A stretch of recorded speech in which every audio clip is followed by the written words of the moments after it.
Tu es freelance dans la tech et on va voir pourquoi le fait de vendre ton temps aujourd'hui te limite dans ton activité. Tu factures au TJM ou bien tu es en régie, mission longue, et tu crois que c'est la seule manière de gagner ta vie en tant que freelance. Dans cette vidéo, on va voir qu'il existe une autre façon de facturer qui te permet de mieux contrôler ton temps, ton emploi du temps et d'où tu veux travailler.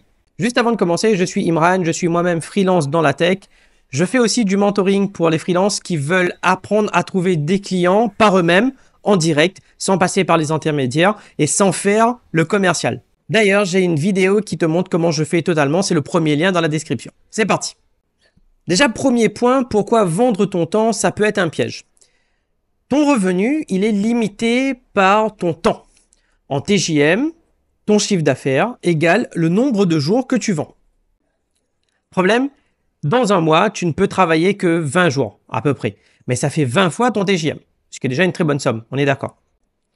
Par contre, si tu veux gagner plus, tu n'as que deux leviers. Soit tu augmentes ton TJM, soit tu essayes de travailler plus encore. Donc le samedi, le dimanche, ou prendre deux missions en même temps. Donc dans les deux cas, ça a des limites. Le TJM, tu vas pas pouvoir le monter indéfiniment. Tu vas être plafonné par rapport à ton année d'expérience, par rapport à tes compétences, etc.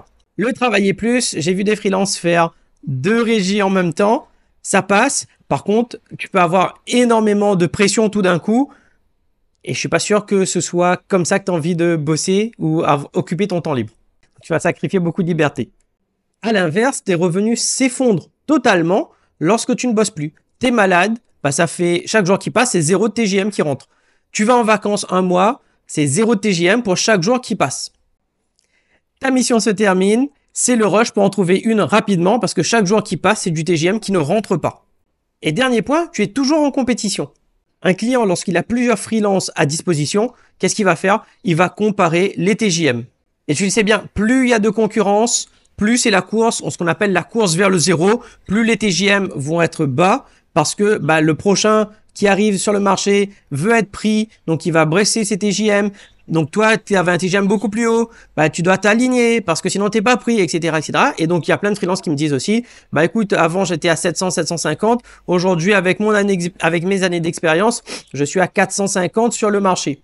Oui, quand le marché est tendu, quand il y a beaucoup plus d'offres que de demandes, c'est les demandeurs qui font en sorte que les prix soient les plus bas. Donc si ça te convient plus ou si ça t'aimerais faire autrement, ne plus vendre ton temps et commencer à le décorréler. Alors je dis pas de tout arrêter, on arrête la régie, on va faire autrement. Non, tu gardes ton temps, ton full time et tu commences à le réduire peut-être un tout petit peu pour pouvoir faire autrement à côté. Et je t'explique comment on fait. Déjà, lorsque tu veux plus vendre ton temps, tu vends plus à la journée, donc tu n'as plus un TJM, tu vends au résultat. Exemple qui revient tout le temps, je suis dev dans tel techno, mon TJM est de 600 par jour. Donc là, tu annonces clairement que tu vends ton temps. Donc la personne en face s'attend à acheter ton temps. Point barre. Tu peux te positionner autrement. Alors exemple, c'est après à adapter à ton cas de figure. J'aide les e-commerce à faire plus 20% dans leur conversion.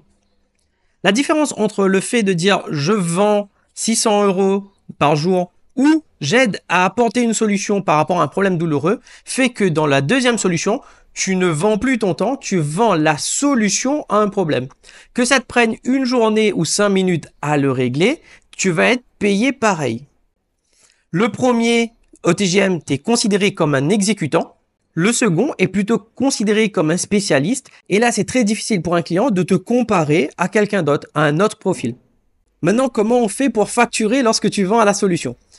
Tu ne vends plus ton temps, donc tu peux pas dire, je fais 10 jours, je travaille 10 jours, 6 fois ça, 6 000, voilà, je vais vendre à 6 000. Non, tu vends par rapport à la valeur que tu apportes. On reprend cet exemple où j'augmente de 20% la conversion d'un site de e-commerce. Imagine que ce site-là, je n'importe quoi, fait 10 000 € de marge par mois. Si tu l'augmentes de 20%, il passera à 12 000. Donc ça veut dire tous les mois, tu lui fais gagner 2 000 €. Ta prestation, même si elle dure 10 jours, tu peux la facturer 10, 15, 20 000 €. Pourquoi? Parce que le ROI va être facilement calculable par ton client et donc payer 20 000 €, sachant qu'il va gagner 2 000 € tous les mois, voire plus s'il améliore d'autres points, c'est vite rentable. Alors que tu as bossé que 10 jours. Si tu avais vendu ça au TJM, tu aurais fait 10 fois 600, ça t'aurait fait 6 000. Au lieu de 12, 15, 20 000 que tu peux apporter réellement. Bien sûr, les chiffres là, c'est pour donner un exemple. J'exagère exprès les numéros pour que ça te donne un ordre d'idée. Autre point, le client il est satisfait parce que tu lui vends un résultat. Je vais te faire fois 1,2 dans ta marge ou dans ton taux de conversion. Donc à la fin, comme je te disais, ça te prend 5 minutes ou que ça te prend 2 jours. Si à la fin, il voit les résultats, il est satisfait. Quand tu vends au jour, le client peut se dire ok, je le paye autant, mais qu'est-ce qu'il fait de mon temps? Et là, c'est là qu'il commence à charger la mule. Il va te dire, ok, il y a ça comme projet, puis ça comme projet, viens en réunion, fais ceci, fais cela, fais... Pourquoi? Il a acheté ton temps, donc il veut le rentabiliser. Même s'il te fout dans des réunions qui servent à rien, même s'il te demande de développer des features qui servent à rien, mais comme il a acheté ton temps, il veut l'occuper à fond. Ce qui est totalement normal. Et donc maintenant, comment tu vends cette prestation-là? Il faut identifier des problèmes que tu sais régler et il faut les packager. C'est sous forme, ce qu'on appelle une offre. Une offre, c'est quoi? C'est une cible bien précise qui a une douleur bien précise et qui cherche des solutions. Jusqu'à présent, tu disais, je suis dispo, voici mon TJM, voici mon CV, voici mon portfolio, est-ce que tu as besoin de moi? Donc ça maintenant, on le fait plus. À la place, tu peux proposer quelque chose de beaucoup plus packagé. Comme je te disais tout à l'heure, j'aide à optimiser ton taux de conversion pour un gain de 20%. Je fais des audits et des optimisations back-end. J'aide à la refonte des sites e-commerce. Je fais de la formation interne sur telle technologie. Tu vois, tu packages la manière dont tu te présentes par rapport à ce que la personne en face s'attend. Maintenant que tu as compris la théorie, comment tu appliques ça au jour le jour? Déjà, l'étape numéro 1, c'est identifier un problème clair que tu sais déjà résoudre, un projet que tu as déjà fait dans le passé et qui avait beaucoup de valeur pour ton client, ton employeur, etc. Donc ça, on va dire, c'est ta base. Tu n'es plus dev ou DevOps ou cybersec ou quoi que ce soit. On s'en fiche. Tu apportes une solution à un problème donné. Donc, change ta façon de te présenter. Ensuite, mets-toi dans le mindset où tu ne factures plus X euros à la journée. Ça marche plus. Tu es plutôt dans le mode, j'aide tel business bien précis en X temps à avoir tel résultat. C'est une formule que tu peux retrouver sur Internet, la formule de l'offre. Il y a plusieurs variantes différentes. Prends celle qui te parle à toi. Et ensuite, change ta manière de vendre. Ne sois plus en mode « Ah tiens, voilà mon CV, voilà mon portfolio. Est-ce que tu as besoin de moi voilà sur quoi je peux t'aider ?» Va plutôt dans le mode où tu vas en mode enquêteur. Tu vas aller chercher chez le client aujourd'hui de quoi il a besoin, sur quoi il alloue son énergie, sur quoi il alloue ses ressources, que ce soit financières ou humaines, etc., etc. Tu vas aller chercher chez ton client qu'est-ce qui l'impacte le plus et surtout qu'est-ce qui a son focus. Et à partir de là, tu vas pouvoir dire ok, sur ce problème-là, moi j'ai déjà fait dans le passé, j'ai fait comme ça, voilà les résultats que j'ai eus. Attention, il peut y avoir telles erreurs à tel endroit. Donc tu crées de la confiance parce qu'il voit que tu as déjà traité le problème que lui cherche à résoudre. Et donc à ce moment-là, tu vas pouvoir lui proposer une prestation où tu vends plus ton temps, où tu vends la solution directement.